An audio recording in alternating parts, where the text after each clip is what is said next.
You plant it, you grow it, you dry it, you roll it, you smoke it, and it goes down smooth. Hey! Spanning the continent to bring you the truth about cannabis and marijuana law reform. I smoke pot and I like it a lot.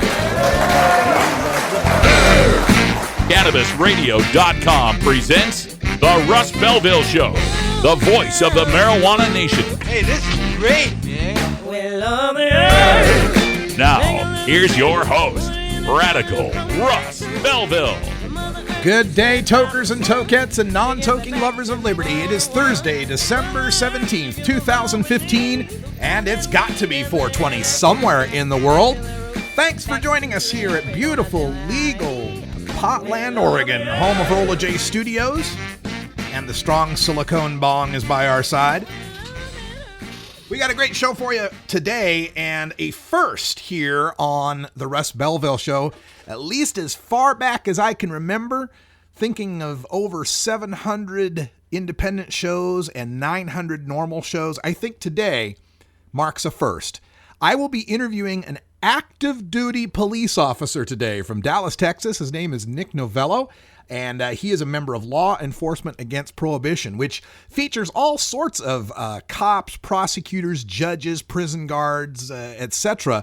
But they're almost always retired.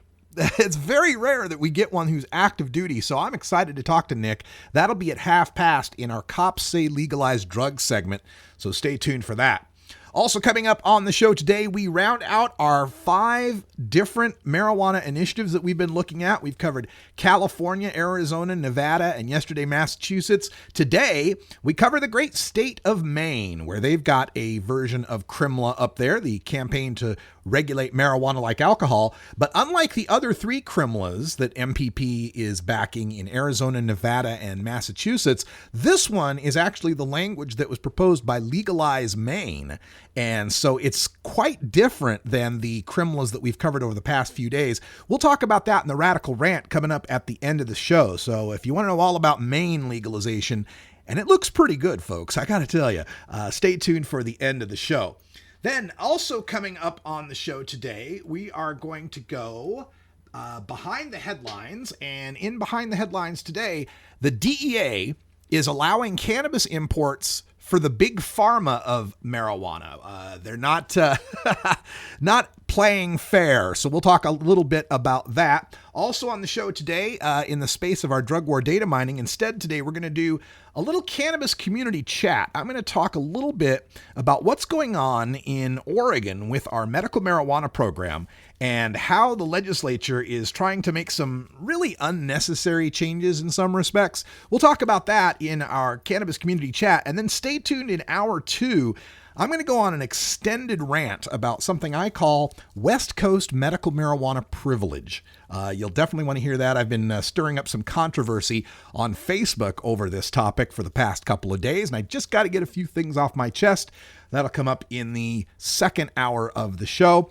Of course, all of that comes after this first break, and after our first break, we get into the Cannabis Radio News. In the headlines today, we're going to take a look at the lawsuit by Nebraska and Oklahoma to overturn Colorado's marijuana legalization. The Obama administration has weighed in on that lawsuit, and we'll tell you what they told the Supreme Court. In Kentucky, there is a Democratic senator there who is abandoning his cause to try to get medical marijuana in the state and instead is going all in on recreational marijuana in the state. We'll tell you why. Also, tomorrow, Delaware joins the other 18 states that have decriminalized possession of marijuana. We've got another Native American tribe looking to cultivate marijuana, and we'll tell you where. And speaking of decriminalization, another great American city has decriminalized marijuana. We'll tell you where when we get back with the Cannabis Radio News.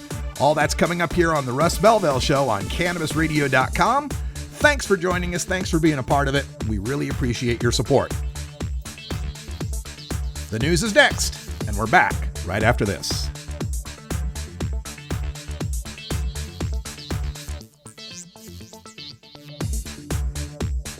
This is the Russ Belville Show on CannabisRadio.com.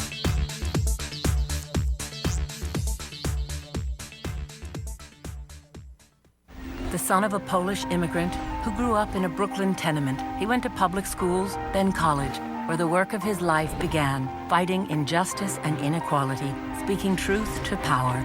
He moved to Vermont, won election and praise as one of America's best mayors.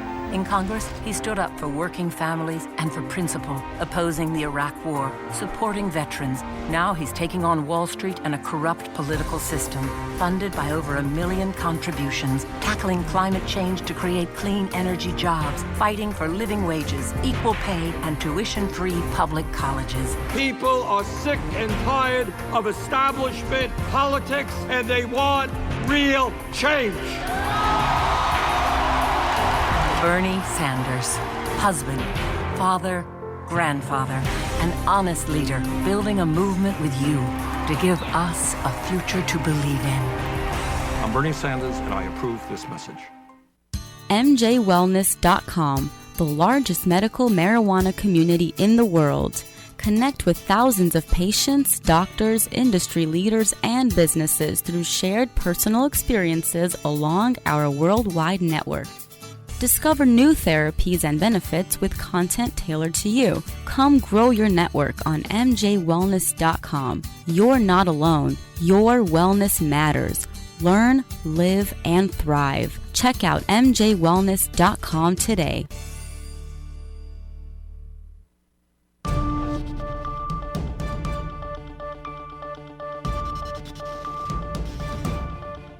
It's time for the Cannabis Radio News, covering the latest headlines in consumer cannabis, medical marijuana, and industrial hemp.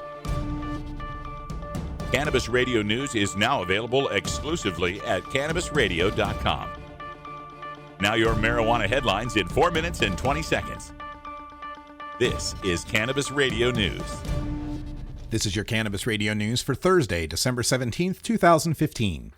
The Obama administration is advising the Supreme Court to stay out of a dispute concerning legalized marijuana in Colorado in a case brought by neighboring states. In a brief filed with the court on Wednesday night, Solicitor General Donald B. Verrilli argues in part that the case is not properly before the court. The case highlights the tension between a state, Colorado, that has chosen to legalize marijuana, and others, such as Nebraska and Oklahoma, who say they are having difficulties protecting their borders from the increased flow of marijuana.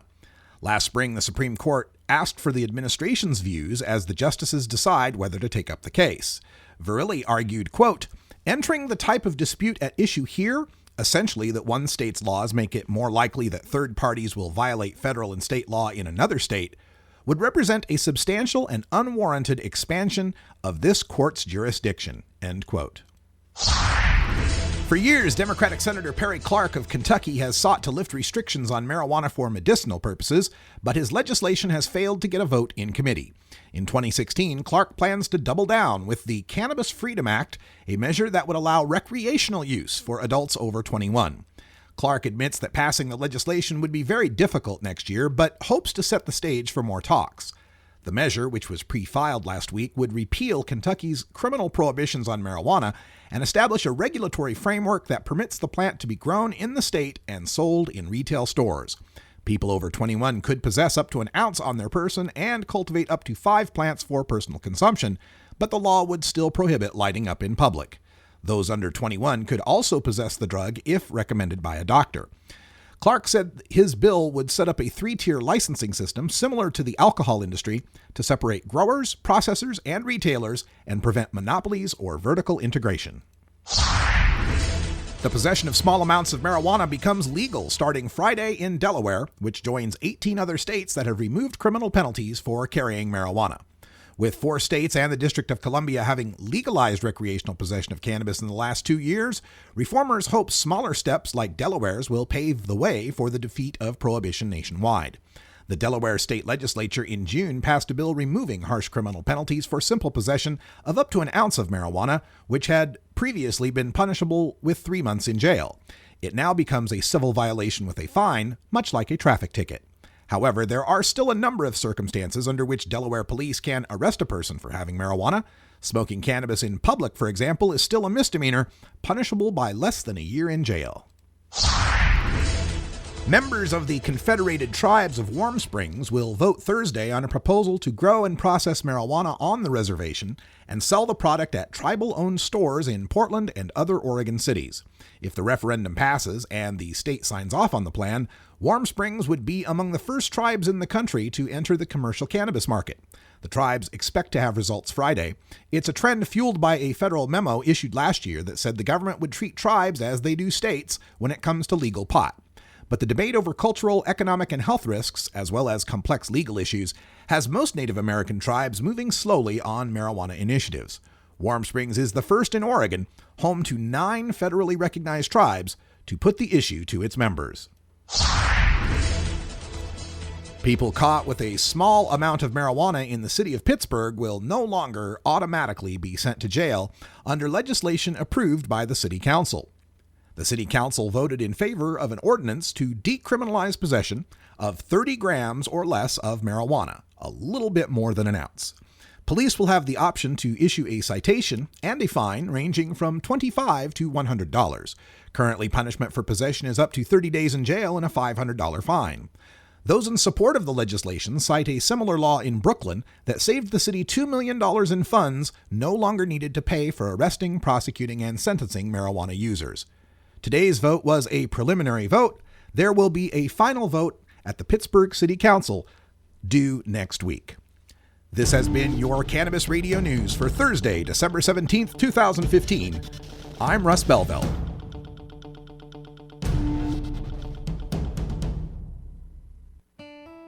Imagine life without taxes. Let New Era Certified Public Accountants, NewEraCPAs.com, handle your Cannabusiness 280E and tax strategy. Get your business prepared with New Era CPA's Cannabis Finance Bootcamp. NewEraCPAs.com, with years of experience in the industry, we are one of the nation's leading accounting firms for growers, dispensaries, and ancillary companies from Washington to California. NewEraCPAs.com. You're listening to the Russ Belville Show on CannabisRadio.com, where we don't change our mind on decriminalization during an election year. Great websites today need expert web design and development and need to be e-commerce ready and mobile friendly. But building a marketable and profitable website can be an uphill climb. Ready to make your new website or replace your existing website? Think Orange as the new way to get in the black. Orange Hill Development works with Fortune 500 companies and offer the same top quality development service at a fraction of what other providers charge. Brands like Absolute, Carlsberg, and Nestea trust Orange Hill Development. Find out why you should trust your website with Orange Hill. Contact Orange Hill for a consultation today at orangehilldevelopment.com.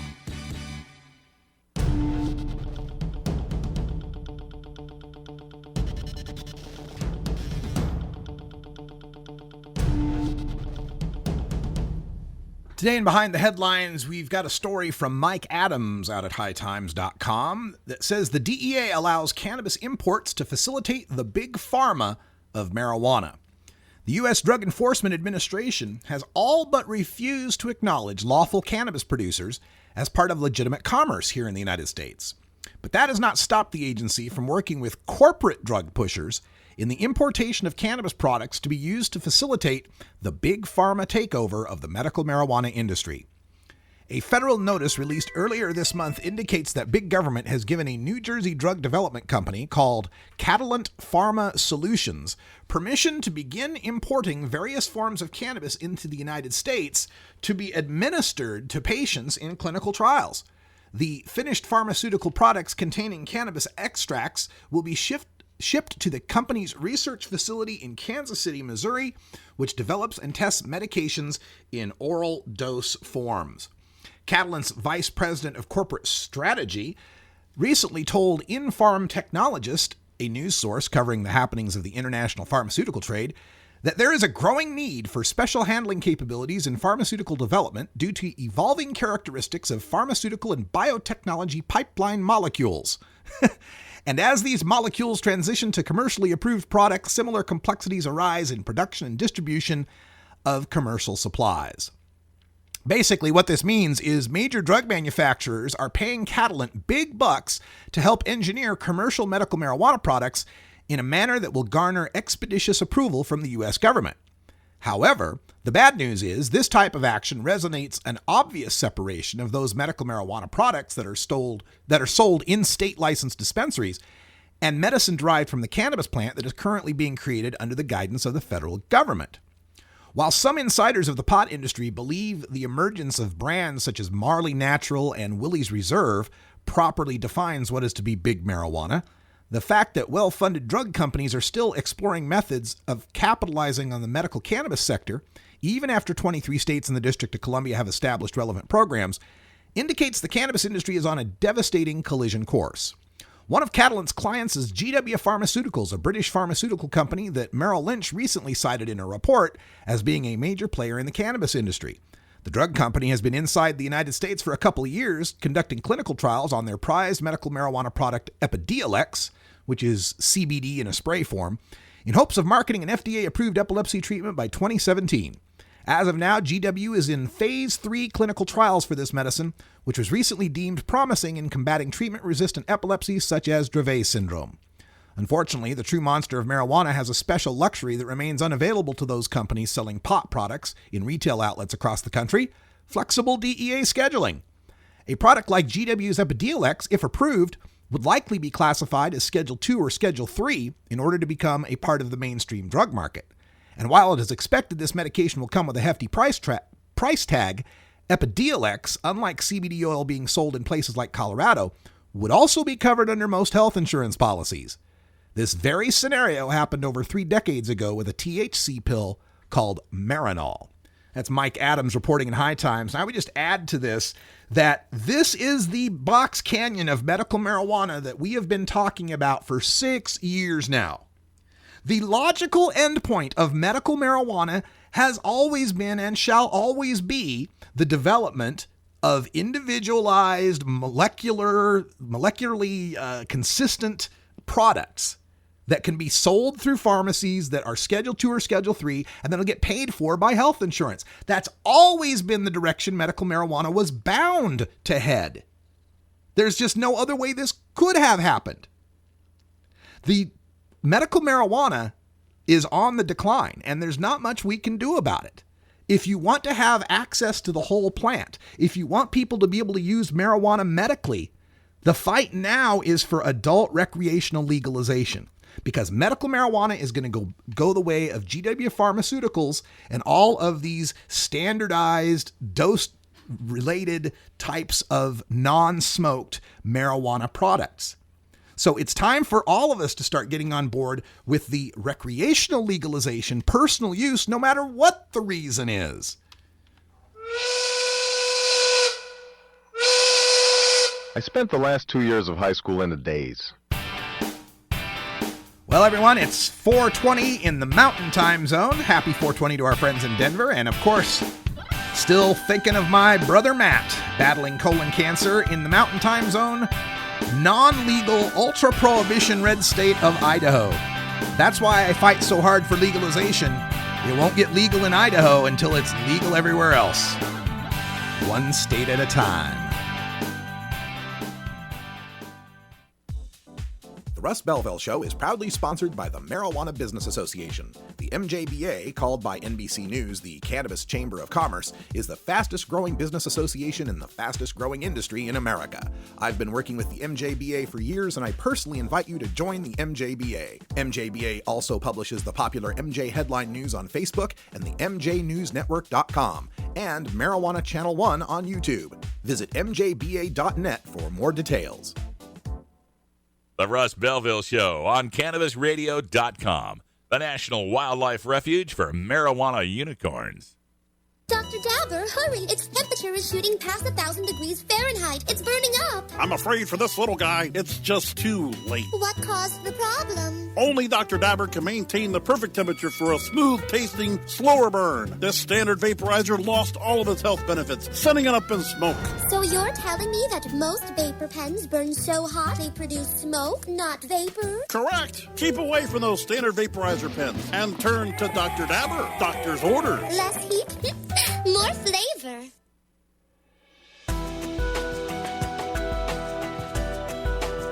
The cannabis community is a diverse set of people from all walks of life, conservative and liberal, black and white, straight and gay, rich and poor, and everyone in between. Learn more about the people we are freeing from adult marijuana prohibition in our Cannabis Community Chat. Welcome back, everyone. Today in the Cannabis Community Chat, I just want to talk a little bit about what's going on here in my home state of Oregon.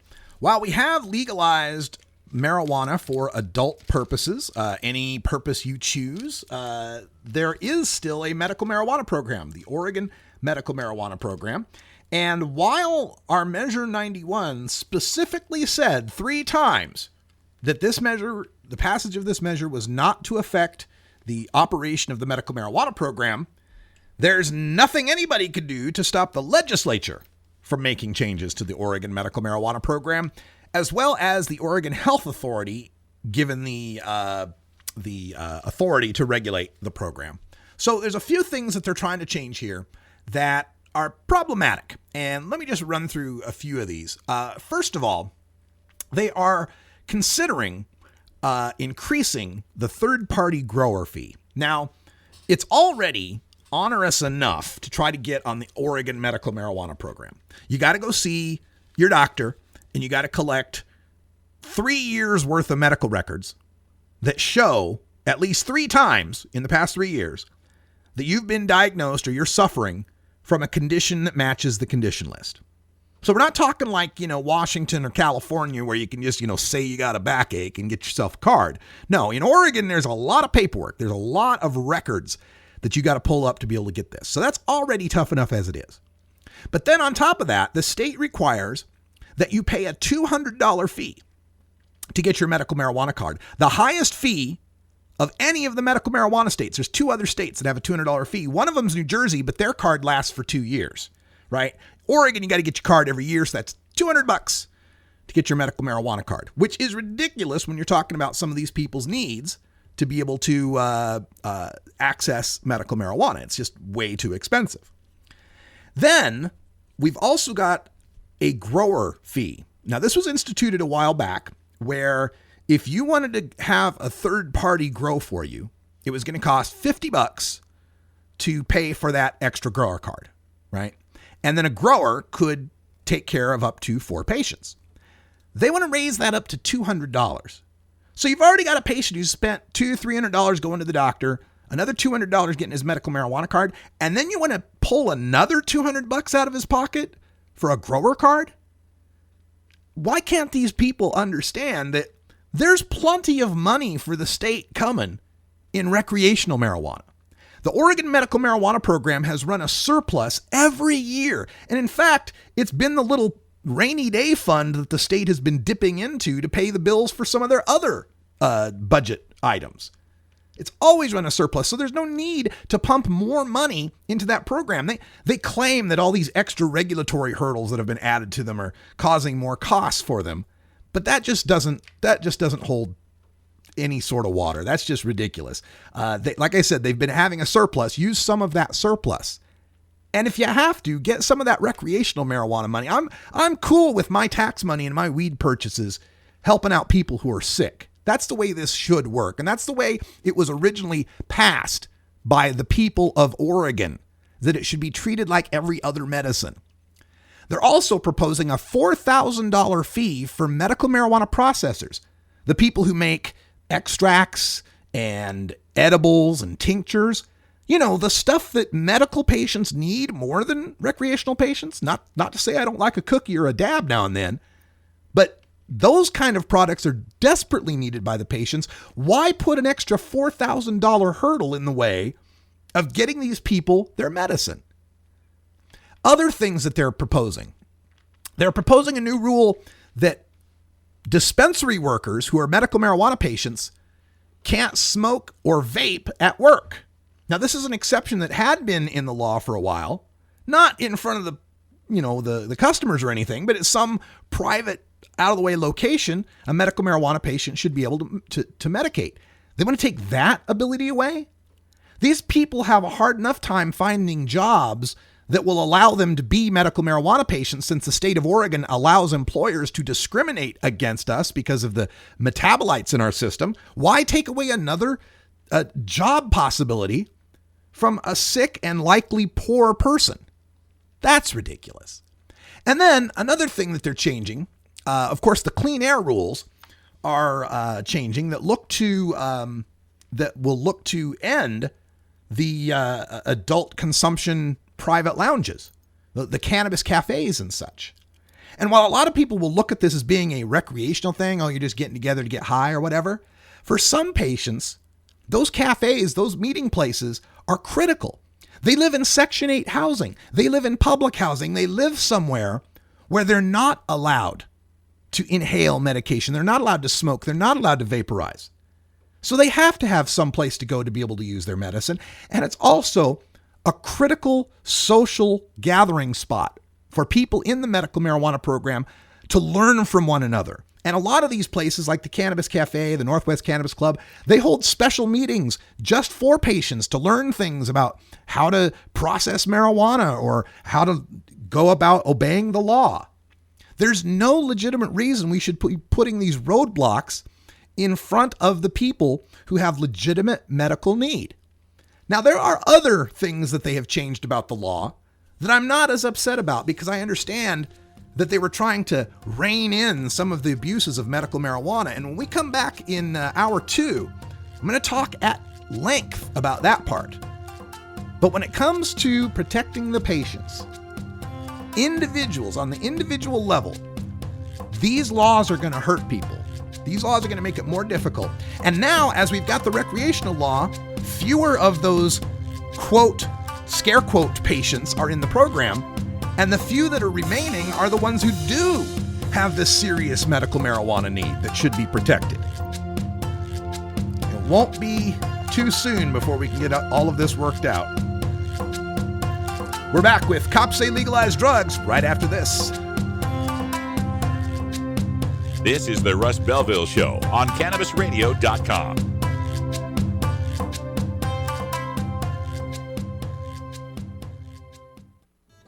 The Fingerboard Extension has fretted instruments to enhance your creativity. It has new and used guitars and banjos from beginning to high class. The Fingerboard Extension has National Resophonic, Husson Dalton, Larrabee, Heritage and Recording King guitars, and Mike Ramsey, Wildwood, Gold Tone, and Recording King banjos. The Fingerboard Extension also has drum stuff, used gear, and parts. Stop by the Fingerboard Extension, downtown Corvallis, Oregon at 120 Northwest 2nd, or check out the inventory on the web at fingerboardextension.com and reverb.com. The Russ Belville Show, where the truth about marijuana gets more than a minute to speak. Ganjapreneur.com, your guide to the cannabis business world. Ganjapreneur.com is a comprehensive resource for cannabis professionals and entrepreneurs. Download the Ganjapreneur app on your smartphone or tablet to catch up on cannabis industry news, scroll through our daily job listings, and learn about successful cannabis companies, executives, and investors. Ganjapreneur.com, helping ganjapreneurs grow.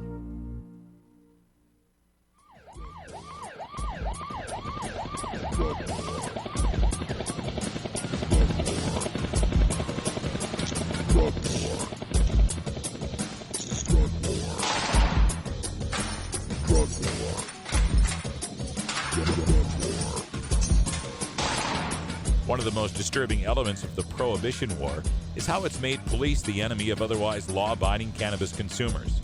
Fortunately, one group of police officers knows the futility of prohibition and reaches out to educate the community and current law enforcement. Today, the Russ Belville Show visits with another speaker from Law Enforcement Against Prohibition with one clear message. Cops say legalize drugs. Welcome back, everyone. 31 after the hour. Joining us on the telephone today for Cops Say Legalize Drugs is a man who I believe is my first active duty police officer on the show. We've got Nick Novello from the Dallas Police Department. How you doing, Nick? I'm doing good, Russ. How are you today? I'm excited to be able to talk to you. I'm just honored that you would be here, and especially want to thank you for standing up for LEAP as an active duty officer. Is that difficult for you? Well, I've been here 34 years. I'm in my early 60s, And so to be honest and blunt, no, it's not difficult for me at all. I am ostracized for the most part in the work environment, but, you know, Russ, I know that I'm doing the right thing. Quite frankly, I'm merely echoing what Hillary Clinton, Rick Perry, and 2 or 3 days ago, Michael Botticelli, the drug czar, said that the war on drugs had been a dismal failure and principally responsible for the high incarceration rate in the country. Well, my question, Russ, now is that we've admitted that. What's the next step? Are we going to implement something immediately to cease arresting and incarcerating people for their addictions, or was that just a cathartic moment? Good question. And Nick here has been a veteran of the Dallas Police Department since 1982. In that time, Nick, was there any one moment, or was it just the buildup of all the moments that led you to speak out against this? You know, Russ, about 25 years ago, I had what I might call a modified epiphany. I was on a street-level narcotics outfit, and it just so happened that I arrested the same guy for selling crack cocaine 3 times in 8 days. After the third time, I told the sergeant I was done. I would not risk my neck for what I thought was a very ineffective way of dealing with the drug problem. Little did I really understand at that time that it was a numbers game.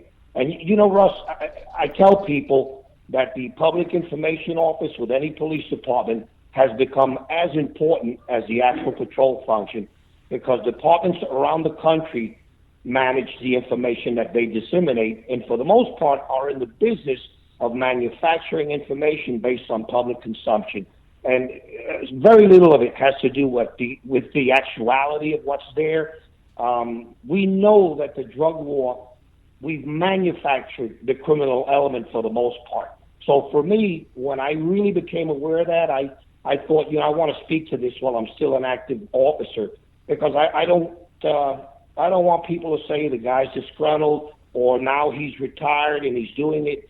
I just felt a sense of urgency, and I have to tell you, if we don't begin to speak to these things now, we're going to have problems maintaining the culture. And I'm principally referring to the culture of freedom that we presently enjoy in the country. Yeah, and we've seen as of late, the past 2 or 3 years, a new recognition among the people of just how this war on drugs has militarized our police and created, basically occupation zones in some of our cities. Speak to that, if you will, about how you've seen policing change in Dallas over the past 30 years and how much the war on drugs has had to do with that.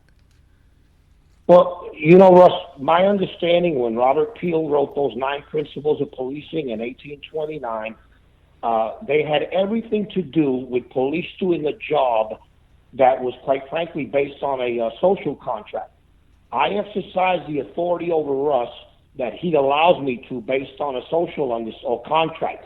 And that's based on the understanding that a society of freedoms, the first requisite there is order.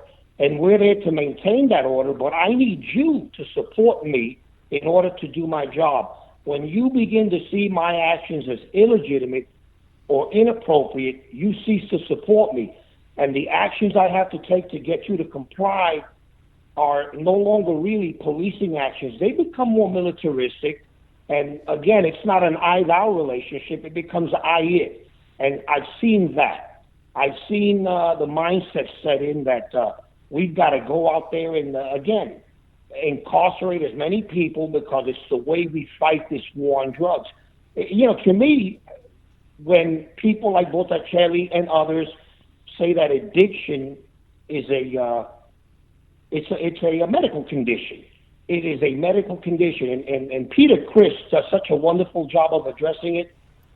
This is the only medical condition I know of in the country that we treat by incarcerating people. And we've lost the ability to do that. We don't have the resources, but Russ, I don't argue with that. What I argue with people is all you need to do is look at the inner cities and see the carnage and understand that our culture will not maintain that very much longer. This is an important point with me. heroin has become very problematic for middle-class America, especially Caucasian America. So they've reached out to the Justice Department, the drug enforcement people, and said, we want a more compassionate approach to this. And that's all well and good. I support that. But how about the 40 years that have passed and the people whose lives are defined by having been arrested? You know, Jack Cole, who was one of the founders of LEAP, makes a fantastic point, and it's very sad, really, because he says, in America, you can survive an addiction. You simply cannot survive a conviction. And quite frankly, we're at the end of our rope with that. We don't have the resources. We have millions of Americans who we define that way. Personally, Russ, I see it as a caste system. We have those who've not been arrested for a narcotics violation, so to speak, and then we have the rest of the folks that have been arrested for some type of a narcotics situation or the use thereof, and now they're defined that way. They can't get employment. They can't go to school. How much more of this do we think our culture will withstand? That's part and parcel, in my estimation, of what's happening in Baltimore, Ferguson, New York. We've taken the hope from these people's lives. Very well put. We're speaking with Nick Novello. He's an active duty police officer with the Dallas, Texas Police Department and a speaker for law enforcement against prohibition. You can find out more at leap.cc. They've got a speaker near you who will come out and speak to whatever group you need him to speak to. Now, Nick, you mentioned Baltimore, Ferguson, New York City, and while the war on drugs has had a terrible impact on the communities of color in those places and elsewhere, it's also had a devastating impact on the culture of policing itself. According to your bio, this is something you've looked into with your website, Whistleblower Assist. Can you tell people about that and how we can get the good cops to out the bad cops? Well, Russ, I've been doing this since 2007, and, you know, people ask me, can police themselves? Let me categorically say no. You have, for the most part, police are out here, they're trying to do a good job. They really are.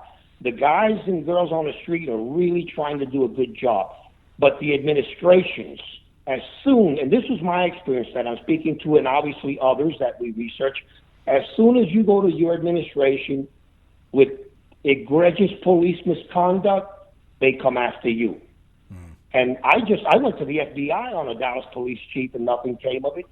I went to the Homeless Alliance on criminal police conduct. I had an attorney sue the city of Dallas on behalf of the homeless. And you see things addressed to a point. And, Russ, I think we're so far past the point of viable damage control that every department seeks to quash. It's very sad, but we do not have the mechanism in place to police ourselves. We need full accountability and transparency. Let me tell you, I think it's in today or yesterday's paper, the two officers being tried in Chicago said they wanted to have the mayor, Emanuel, testify because he had alluded to the thin blue line. And, of course, his office is resisting that. I don't understand why we refuse to speak to the actuality of what's there. We don't address the need to be transparent and accountable. Well, what we end up with is a Friday night basketball league. It's just a little palliative, a cathartic thing. What we really need to do, we need to set up independent agencies, maybe funded by the state, to hold police accountable and to be absolutely transparent, because the American people are not asking for that today. Russ, they're demanding it. And unless we reestablish a strong bond of trust, we're not going to be able to police the streets of America. Can the policing of the police happen without ending the drug war, though? I personally think it's part and parcel. What do we say at this juncture? The drug czar himself has said it's a dismal failure and has resulted largely in the number of men and women that we have incarcerated. And, I got to ask you this, because maybe you can even answer this for me, but Hillary Clinton and Rick Perry both go on record as saying the criminal justice system has largely failed America, especially minority America. Now, my question is, are these sudden epiphanies, or are these comments made because they now carry political currency? But larger than that still, Russ, what do we do at this point in time? Do we continue to talk about this stuff, or do we take the next step and make change? We have the wherewithal to make change, and we need to do it because it's now not just a conversation, it's an imperative. We need to act. Absolutely. Now, Texas, of course, where you're at, a tougher road to hoe than a lot of states. What do you see there as far as the prognosis for progress? Well, I think you're starting to see folks marshal their resources. And, Russ, I had a conversation with a real heavyweight civil rights person, and we both agree that when we're talking to someone about change, you don't reach out to them and say, hey, we're asking you to do the just thing. That's not going to happen. So when I speak to people, I say, listen, I'm asking you to do the thing that's in your interest to do, because you no longer have the luxury of saying you weren't a prize. And moreover, should you act in your own interest, you'll be acting in the interest of many, many people to end this war on drugs. One of the things, Russ, that I push, and I push real hard, and I want to see it happen in Dallas, is a pilot program using medicinal cannabis to wean people off hard narcotics. That's doable. The science is in place. It works. And if we're going to get away from mere language or verbiage and actually have something happen, that's the first step. We can use medicinal cannabis to wean people off drugs. You ask me how I do this as an active cop. I ask a lot of active cops. I ask lawyers, and sometimes I've had the honor of asking a judge, what do you do if it's someone you love? This is my touchstone, Russ. Invariably, they say, if it's someone I love with an addiction, we get a lawyer and we get all the help we need. Well, that's the epitome of hypocrisy. I'm going to get all the help that I can get from my loved one, but I'm going to incarcerate everybody else in our culture. No, it just can't work that way. And until we understand that, we're going to continue to perpetuate this tautology of failure. Yeah, absolutely. Well put. Thank you so much, Nick Novello from the Dallas Police Department. And keep your head low. I want to make sure that you can still be an active duty cop for a while to come now. I hope this doesn't cause too many problems for you. No, that's okay. And thank you. All right. Thanks so much, Nick, and appreciate you calling in. Stay tuned, folks. Have a good evening. Yes, thank you. When we come back, we'll have time for a radical rant. We're going to talk about the Maine Crimla, all the way up there in the Granite State. So, no, wait, that's New Hampshire. What is Maine? I better look that up. You know Herb Thrasher from the Herb Thrasher Flower Hour. Now get ready for Herb Age Designs for the proud cannabis consumer. Herb Age Designs, lifestyle gear for the 420 friendly. Herb Age Designs, we've got Frisbee golf discs and durable hemp gear. Herb Age Designs, we've got shot glasses, drinking glasses, coffee mugs, and beer cozies. Check us out on Facebook and online at herbagedesigns.com. And follow Herb Age and Herb Thrasher on Twitter.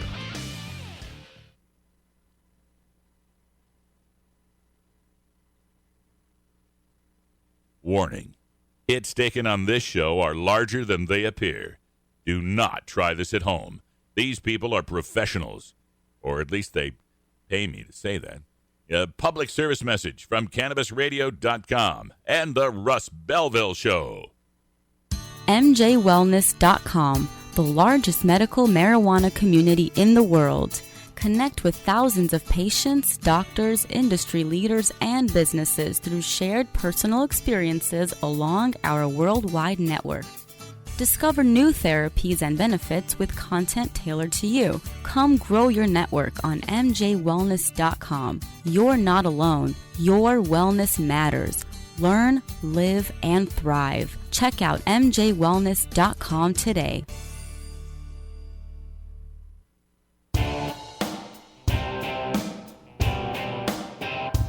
We must wage what I have called total war against public enemy number one. I support a change in law to end federal criminal penalties for possession of up to 1 ounce of marijuana.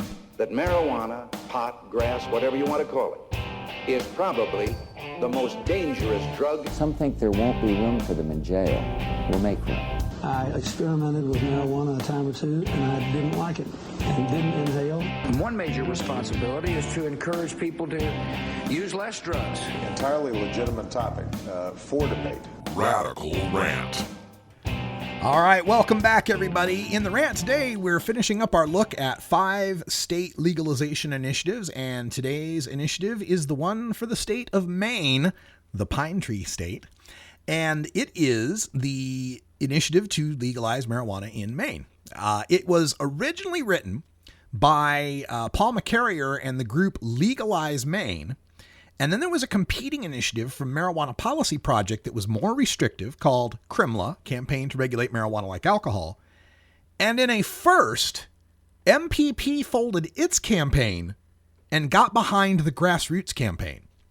And that's kudos to Paul McCarrier and the people at Legalize Maine for doing the due diligence to get the signatures and the backing and the funding and the organization necessary to convince MPP to join up with them. So as we're talking about this initiative now, it's the Legalize Maine language, but CRMLA, Campaign to Regulate Marijuana Like Alcohol, is the branding that MPP is using to push it. So it's not the same basic CRMLA template that you had in Massachusetts, Arizona, and Nevada.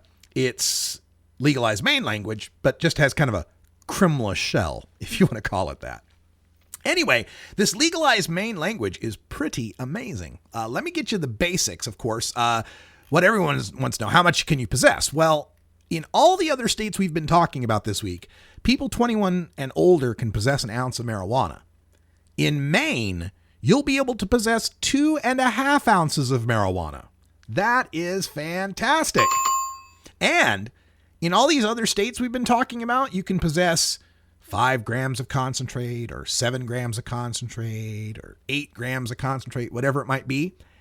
And that has to be part of the marijuana you're allowed. So like if you got 28 grams of possession and 8 of it's concentrate, you only get 20 grams of flour, right? The total combined has to be an ounce. In Maine, cannabis is defined as the flour and the extract, the concentrate. So when Maine tells you you can have 2.5 ounces, you can have 2.5 ounces of concentrate, people.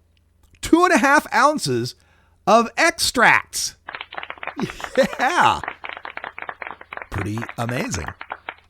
There's also the best cultivation of a recreational law that I've seen so far. Adults in Maine will be able to cultivate 6 mature plants. And you think, well, 6, that's what you get in the California one, and the Massachusetts, and the Nevada, and Arizona. What's the big deal, right? No. 6 flowering mature plants and 12 immature plants. An immature plant under the Maine law is defined as a non-flowering plant that's over 2 feet tall and over 1.5 feet wide, right? So you could have 12 vegetated plants ready to go into flower, and you can have your 6 mature plants that are in flower. And you can have unlimited seedlings, an infinite amount of seedlings. And a seedling is defined as a non-flowering plant that's below 2 feet in height.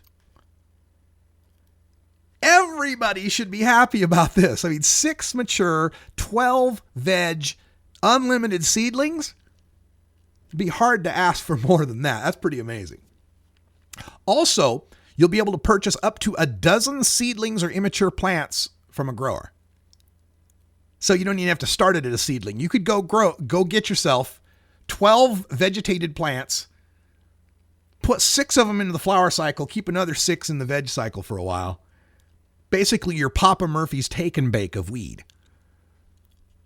Now, there are some restrictions on the home grows. You have to have your landlord's written permission to home grow. So if you don't own your property, go get your landlord's permission. And they don't have to give it to you. And your home grow has to be out of public view. Now, there is one part about this. This is kind of weird because none of the other legalization laws are doing this. But you have to tag all your plants in your home grow.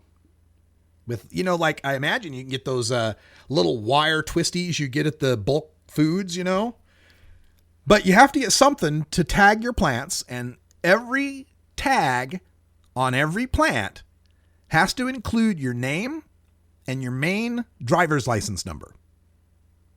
Now, what that tells me is that only Maine residents can cultivate marijuana, right? Because I don't have a Maine driver's license. I'd have to be a resident of Maine to get one, wouldn't I? So yeah, that is one little chink in the armor, so to speak. Another point that's important is that all of this cultivation limit, 6 mature, 12 immature, unlimited seedlings, is in addition to what you can cultivate medically. If you're a medical marijuana card holder in Maine, this is in addition. Right here, marijuana cultivation for medical use is not considered cultivation for personal use. So therefore, if you're allowed X number of plants under medical and Y number of plants among recreational, and neither of them are each other, then X plus Y is how many plants you end up getting out there in Maine. There's also a prohibition on public toking. You can't smoke pot anywhere you can't smoke tobacco, right? If it's a no smoking zone, it's a no smoking zone. And you get a $100 fine if you violate that. So pretty standard what we've seen. And the tax rate on the marijuana in Maine is going to be 10% point of sale tax. So not bad on the taxes. Massachusetts has lower, 3.75 plus a local 2%. So not bad though, compared to most of the rest of the states. Now, taking a look at the commercial angles on this and some of the definitions and such, Maine also has a definition for mother plants. So in addition to seedlings, immature plants, mature plants, they also have a definition for mother plants for the cultivators. That's helpful. And Maine, okay, so we've been talking about how California, Massachusetts, Nevada, and Arizona all might allow for pot lounges. Maine will allow for pot lounges. Guaranteed. They have a definition of a retail marijuana social club. There will be pot lounges in the state of Maine. Now, a couple of the other details, of course, is going to be testing and labeling for potency and THC and CBD, and testing for the pesticides, mold, mildew, fungi, contaminants, all that kind of stuff. That typical stuff you'd expect. But when it comes to retail marijuana, has to be out of public view. That the advertising has to be can be restricted. Not supposed to advertise to kids. You can't get a license if in the past 10 years you were convicted of a drug crime that qualifies for 5 years imprisonment or longer. That's kind of an interesting way to put it, because it's not misdemeanor, it's not felony, it's not by type of drug, but it's if you could have been sentenced, and not that you were sentenced, but you could have been sentenced for 5 years or more, then for 10 years you're disqualified. 10 years of that conviction, you're disqualified from being a licensee. Other people that are disqualified from being licensees, cops, state licensing officials, and local officials cannot be licensees. When it comes to giving out the licenses, medical marijuana licensees have the first priority, especially if they're a caregiver with 3 or more patients that they're caring for. There will be a criminal background check on the licensees. And licensees are allowed to hold all types of licenses except tester. If you're a tester, that's the only license you can hold. But you can be a cultivator and a processor and a retailer and a marijuana social club. You can have all 4 licenses. And in fact, the law specifically provides for cultivators to have their own shops and for processors to have their own cultivation. So you combine all that together. And of course, retail shops can also be social clubs. Add it all together, you could have all 4 licenses. So you could have your own little self-contained grow, process, sell, and smoke lounge, which would be pretty cool. And again, the medical marijuana licensees get first priority for the first 60 days of licensing. After 60 days, they'll open it up for everyone. And if there's too many applications for the stores, the priority goes to cultivators who've been growing for 2 years or more and then to caregivers who have 3 or more patients. Also, while you can have multiple different licenses, you can't have more than one of the same license if that would prevent someone else who's qualified from getting a license. So, like if, let's say my town only allows 2 pot shop licenses and I've got one of them, if someone else qualifies and is applying for the other license, I can't have that other license. But if there's no one else applying, if I'm the only qualified person, then yeah, I could have 2 pot shop licenses in the same town, or 2 grow licenses, or 2 cultivation, or whatever. Now, there's not going to be a hard limit on the total number of pot shops in the state, but localities, or as they call them, municipalities, can limit or prohibit any type of license. So you could have cities that have absolute bans on pot shops and everything. That could happen. And when it comes to total cultivation, there is a limit that the state can set limits either by plant count or by total canopy space. And the limit for licensing is a total of 800,000 square feet for the whole state. 800,000 square feet for the whole state. And it's interesting how they break this up. There's going to be 2 types of grow licenses in Maine, small and large. They don't call it that. That's what I'm calling them. The small licenses are the grows that are 3,000 square foot or smaller. The large licenses are the grows between 3,000 and 30,000 square foot, which will be the max, 30,000 square foot. And the way that you pay for your license is that you'll be buying what are called unit blocks for your grow. And a unit block is 100 square feet, 10 by 10. So if you want to have that 3,000 square foot grow, that's 30 unit blocks. If you want to have that 30,000 square foot grow, that's 300 unit blocks, and each unit block costs a certain amount. And 40% of the grow licenses in Maine have to go to those small size grows.